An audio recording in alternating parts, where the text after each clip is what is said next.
people really don't know how much talent comes from just that area. In a neighborhood plagued with violence, The Ninth Ward, it gets rough at times. kids were promised a field of dreams, I'm real mad. but adults let them down. Somebody's got some splaining to do. This is the kids' money. It's very upset. We hold leaders accountable Mr. Jones. No, thank you, everybody. Why won't you answer any questions? Thank you. and investigate what happened to nearly $1 million in donated money. You got weeds and lights laying on the ground. That's it. For $1 million? Really? Does this stuff make sense to you? No. Here's Lee Zurich with Empty Field of Dreams.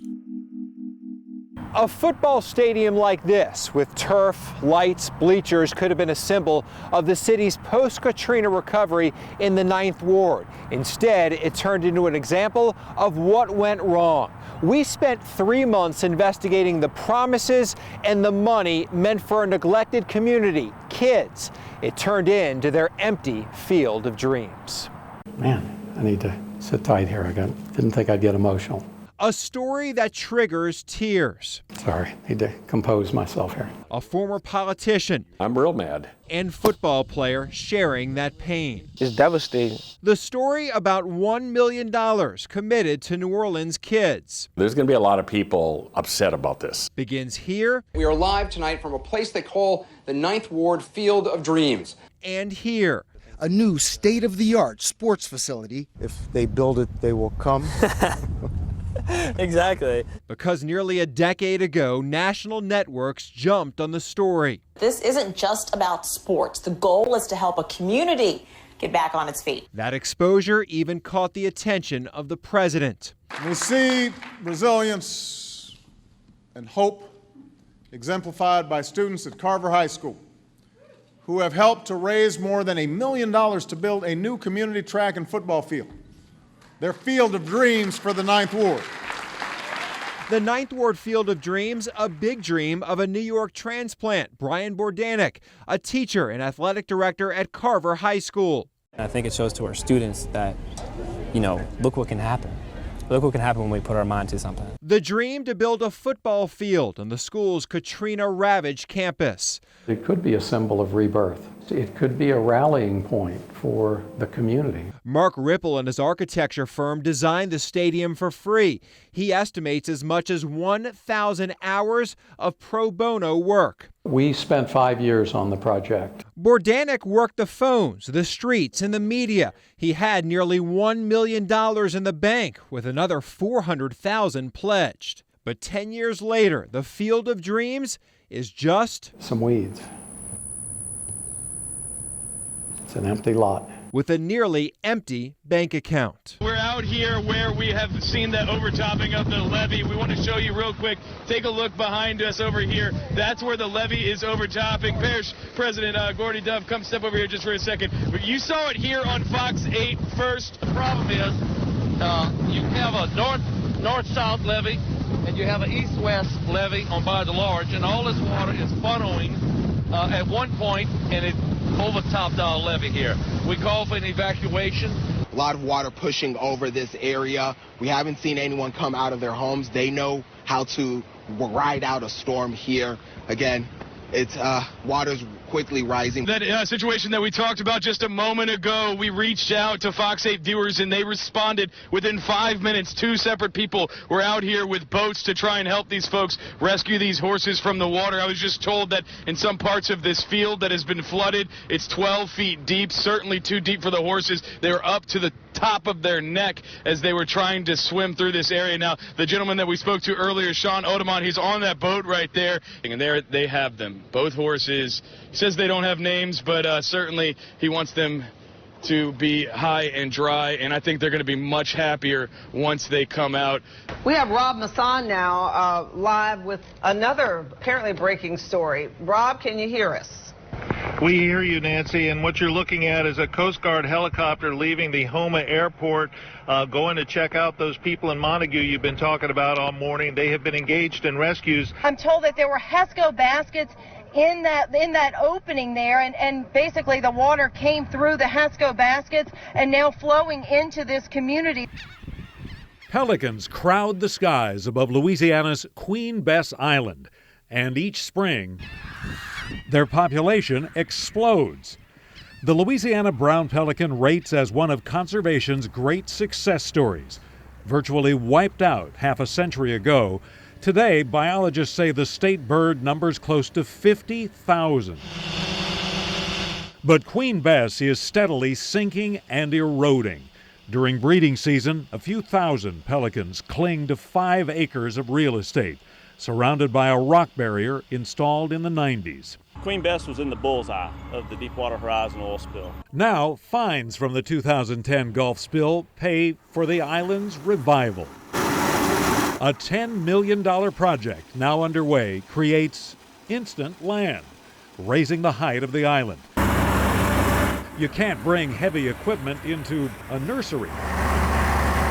So construction had to wait until most of the pelicans had left the island this year.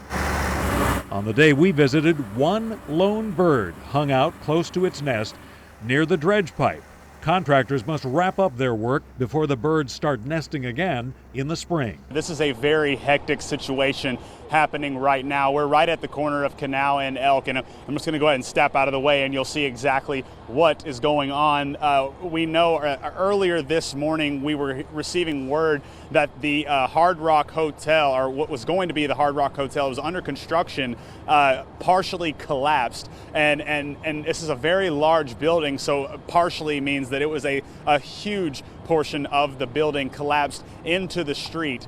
When I first arrived on scene, I caught up with somebody immediately who says he was right across the street. When he said at first, things just began falling off of the building. First responders, officials stressing to avoid that area at this time. We actually have an evacuation map right now. You're actually looking at some of the video right now from the scene just moments after this happened. This was from folks who were on a streetcar. They had to get to the back of the streetcar and then pour out. You can see that white smoke there that's just clouding up Rampart in that area, just right next to the Sanger. It's important to note that there were some major shows happening at the Sanger today with the Wicked performance. Those have been canceled for the rest of the day. Good afternoon, I'm Rob Krieger. We're covering breaking news today of a fatal hotel construction site collapse on Canal Street. One person died and 19 others were hurt just after 9 this morning when the Hard Rock Hotel site partially collapsed at the corner of Rampart Street and Canal Street. 3 people are unaccounted for at this time. Emergency officials are asking people to stay away from the area as there is a serious risk for further collapse. It's just like everything coming down around you. We're hearing from witnesses of this horrific scene in downtown New Orleans. I was a construction worker. I spoke with construction crews who were hard at work, didn't have a clue what was going on. They said they heard a sound, what sounded like a freight train. Everything just started falling around us from the 15th floor on, well, from the roof, I'm guessing, on down.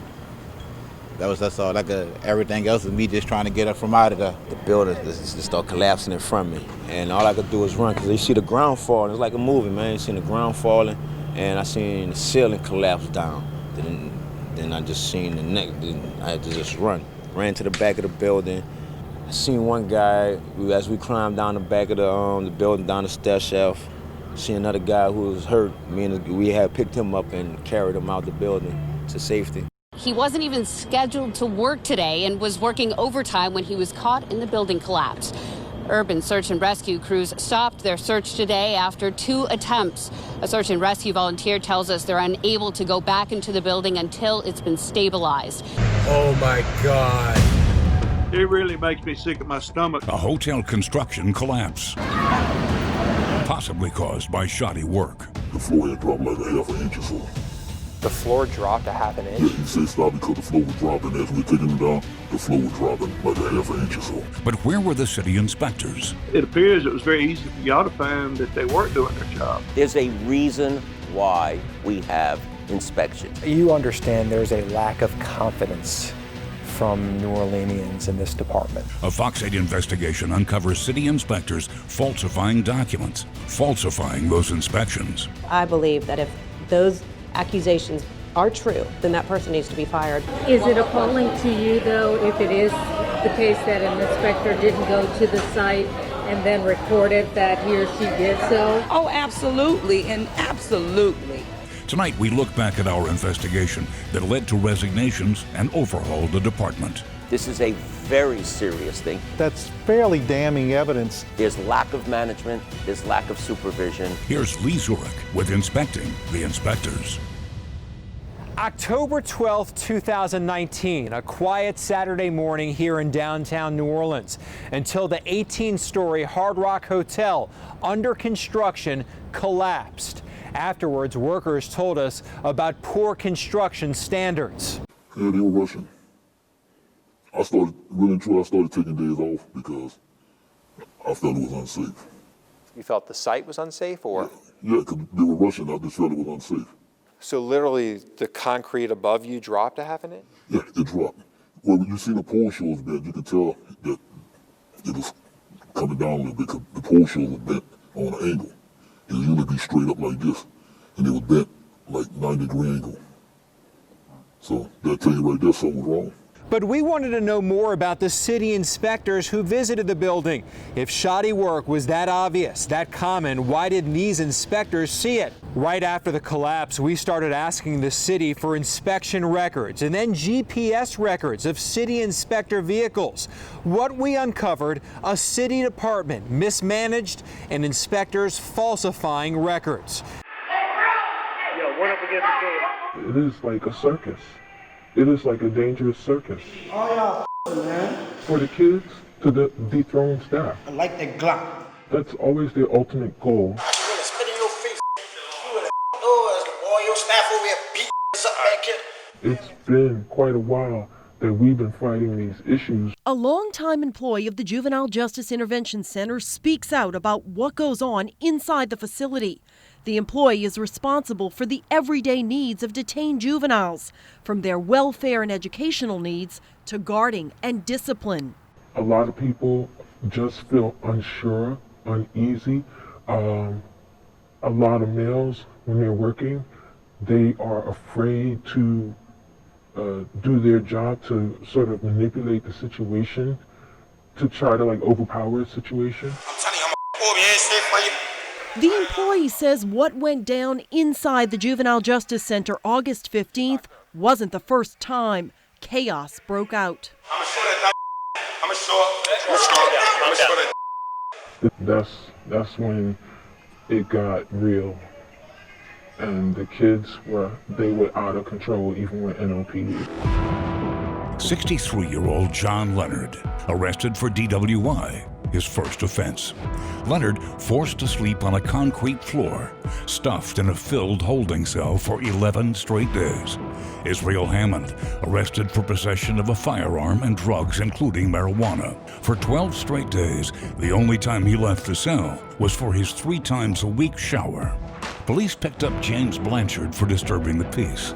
Blanchard tried to sleep in a holding cell like this for 13 straight days. This is Cell Blocked. We're humans, we should be treated like humans. It's clearly not legal or constitutional. Do you realize you're breaking the law yourself? A Fox 8 investigation that ended an illegal practice that's been going on for decades. One the Justice Department couldn't even stop. It's like a kennel for human beings. That's what it is. At one point in time, I counted 42 people in the holding tank with me. We are bringing a legal force down to Louisiana. In St. Tammany Parish, you're not accused of committing a crime. You're guilty of committing a crime until you go to court and prove yourself innocent. It's backwards from the Constitution. Here's Chief Investigative Reporter Lee Zurich. The state of Louisiana has laws, rules that detail how an inmate can be treated. We uncovered a local sheriff's department has been breaking them for years, even decades, and until our investigation, didn't even care. We detail the findings in Cell Blocked. Right here. Tell me when to stop. Recreating a box. Stop about right there. Right here? We're humans, we should be treated like humans. The size about 20 feet long, 10 wide. 17, 18 people at all times in there, sandwiched in there like sardines. The floor? Yeah, I guess it's concrete like this, hard concrete. It's harder than that. We asked 2 Louisianians to retrace their time in a box just like this. Here's the real version, and here it is filled up. No shower, no bed, just a toilet open for the rest of that box to see. 2 nonviolent offenders, one in for driving drunk and fleeing from police, the other for a probation violation, spent more than 2 weeks locked up in this box or holding cell. You have documentation and you have a multitude of people, which shows a pattern of behavior. From Orleans and Jefferson parishes, I really hoped and dreamed to be a model, to St. John, St. James, the North Shore, and beyond. She wanted us to pay for packages. We've also heard from consumers in Mississippi and Alabama. I'm from basically Birmingham, Alabama. In pursuit of a modeling career. Even a mother and daughter all the way in New Jersey called us, all reaching out to the Fox 8 defenders, sharing very similar experiences. Did you take any trips? We did not. Just like the single mother we previously reported on, the college nursing student and this high school junior, Alexis Reynolds, a high school senior from St. James, found Impact Modeling and Talent Agency based in New Orleans and filled out a talent application. Like the other consumers, Reynolds attended a couple of workshops that consultant Carol Sterling hosted at a New Orleans hotel. She also attended a photo shoot months ago, but says she never received the actual pictures. Reynolds' mother, a law enforcement officer, paid Sterling for a publicity package and trips to get her daughter exposure, but say they never materialized. A lot of people have worse situations than I do and are in a lot bigger bind with a lot of money that Carol has. It's really sad. While Alexis Reynolds' family estimates they've spent more than $2,600, the college nursing student in Alabama is out $3,400.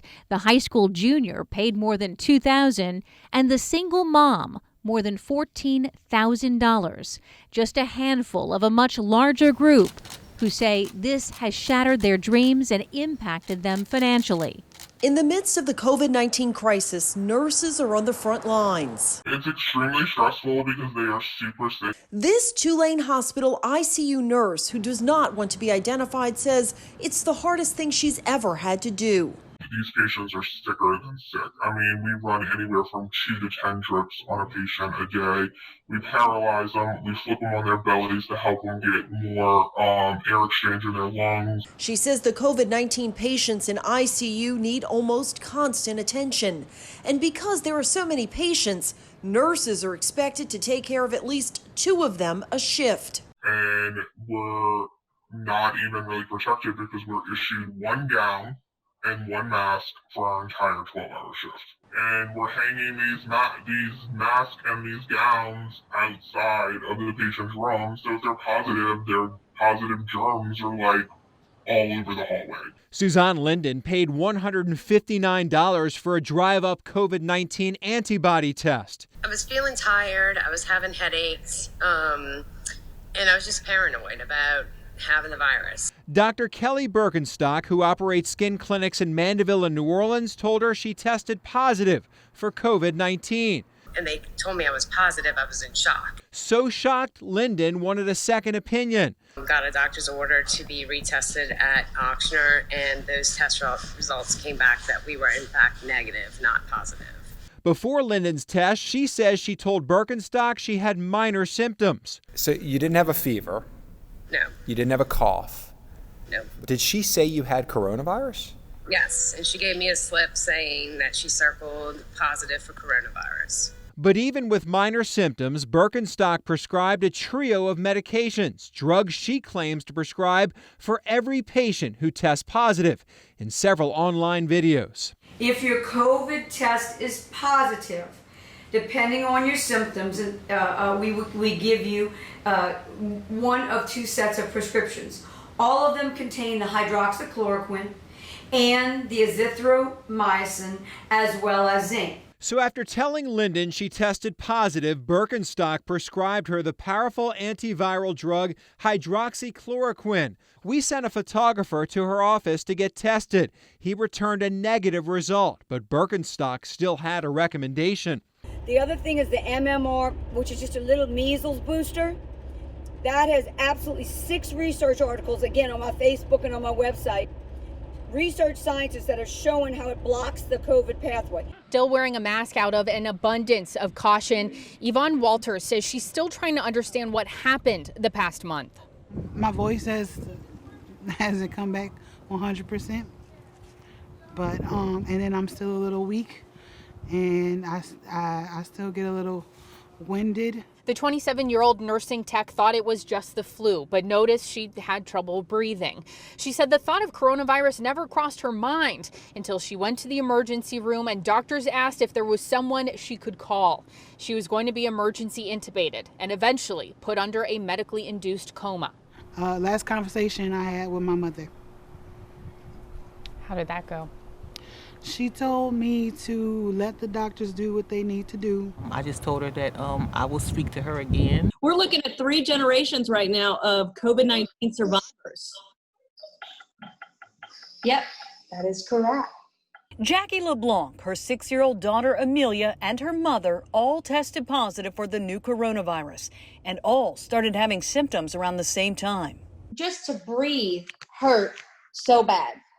And to take those deep breaths. I had a dry cough.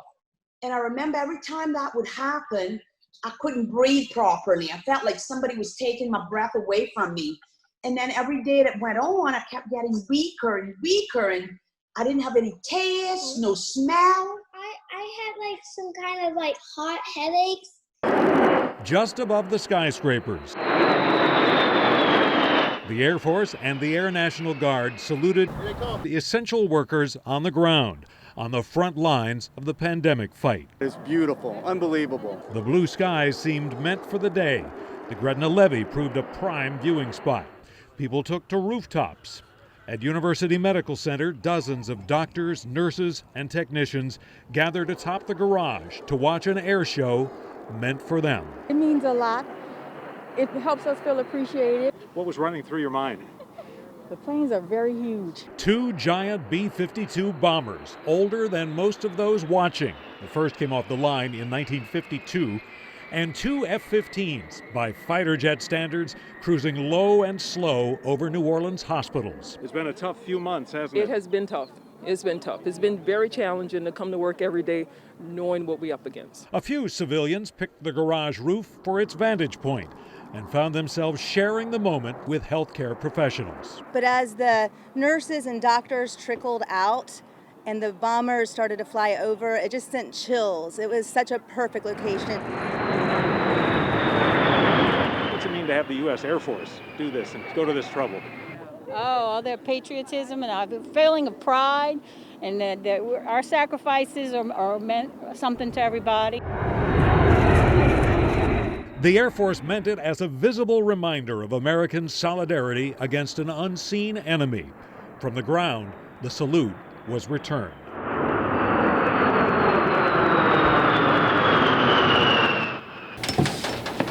Philip Sharp takes his time. Walking to his pickup is a joy. Hey, Win. Can I ride with you?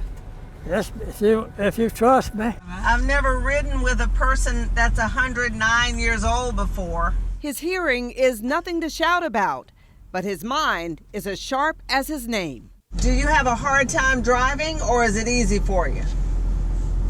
I have drove a long time.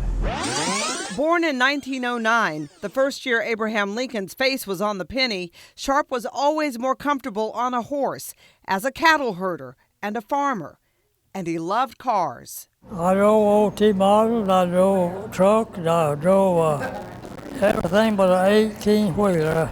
Let's go. All right. We took off in his truck, headed to Barker's Corner for his favorite chicken and dumplings. We used to play with mules and horses. This was all dirt roads when you were growing up, huh? I remember when there was a house in here. What? We never got electricity in the 40s. Navigating the 2-lane roads at a pretty good clip. The Fox 8 photographer followed. We'll slow down a little bit so he can catch up with us. Slow up now, slow up, slow up, slow up, slow up, slow up, slow up. There you go. We got them counted, we had 2,021 head. 2,000, ooh, watch out. 2,021 head. Yeah, that's what? we have. So they're almost forcing people to get off at the Vieux Carré Orleans exit, is that right? Yes, the message has been repeated too that we support you, but to move the march and the demonstration off of the interstate exit and onto a more secure location. But as we have gotten to the front here, we see not only Louisiana State Police, NOPD officers in what seems to be sorts of riot gear as well. That's not to say we are seeing that at play right here, but I think it is just a safety measure. There is, still conversations happening between these demonstrators and the police who are standing here saying that they support them in front of them. Well, we've been bringing you updates from I-10 all night, and so far there's been a pretty significant update. You can tell there aren't a lot of people behind me, and that's because there was a conversation, a discourse between this group of protesters and the police. We were seeing it throughout the night of trying to clear this interstate of protesters to get people off the off-ramp safely, and you can see that in progress right now. The protesters earlier were chanting, "Y'all turn around, we turn around," and that's kind of exactly what we saw happen. There was agreement, conversations amongst the NOPD units, the lines that were blocking the interstate here, and almost all at once, protesters were saying, if they turn around, we turn around. And again, almost all at once, that happened. The officers turned around, riot gear in total, back to their cars as protesters have started slowly making their way down the off-ramp here. So as we see some officers here kind of making sure and clearing the scene, there's still some residual activity here, but for the most part, it seems like there has been a peaceful protest at its end right now. Last night's New Orleans protest ended when the NOPD says it used tear gas after protesters tried to rush through a police line on the Crescent City Connection Bridge. Natasha Robin has more reaction. It is imperative that you understand. After hours of protesting from Duncan Plaza down St. Charles Avenue to Magazine Street and onto the expressway, demonstrators were met with NOPD officers in riot gear. If we're telling you that this is as far as we can take you, if we have drawn that line through our actions, I think we have proven through our actions that we're willing to work with you. But if we've drawn that line, that means this is as far as we can go. I need them to let me address the crowd. Can I address the crowd? Yeah, just give us a minute. Chief Sean Ferguson says at that point the NOPD had conversations with some of the protest organizers and even allowed one of them to address the crowd on an NOPD loudspeaker in an effort to calm the situation. Ferguson says that, though, didn't happen. I'm not on this mic to tell y'all what to do and what not to do. And it's people telling me to tell y'all to turn around, I'm not doing it. Ferguson says the protesters started encouraging men to come to the front and women to the back in an effort to confront law enforcement. We're about to cross the bridge. The police already threatened violence if we go, but we're going anyways. Men to the front! Men to the front! All men in the front! Men in the front! Ferguson says when the protesters attempted to cross the police line, officers shot tear gas into the crowd. Tear gas! We did not attack anyone. We did not deploy gas on a peaceful protest. The ACLU released this statement. We are dismayed and horrified by the violent and unlawful deployment of tear gas against demonstrators after a week of peaceful protest in New Orleans. The ACLU went on to call the NOPD's actions an excessive use of force against protesters. They were planning to have a confrontation. They wanted to have a confrontation. And we, citizens of New Orleans, allowed them to bait us into that confrontation. A demonstration on the West Bank started peaceful this afternoon, but ended with 2 Jefferson Parish deputies getting punched in the face and 5 protesters going to jail. Let her go! Let her go! Let her go! Let her go! Let her go! Don't touch me! Don't touch me! Touch her! Things got tense after some protesters attempted to gain access to the elevated portion of the West Bank Expressway. The protesters say they want more to be done to stop police brutality after several recent shootings, including Modesto Reyes last month. They are now breaking the window. They just broke the window. One of the men arrested, Erica Winans, shot this video as deputies tried to get him to come out of his car. Deputies broke the windows on his car after they say he and a woman who was also arrested refused to come out. JPSO says one of the two deputies hurt had to go to the hospital for treatment, but was later released.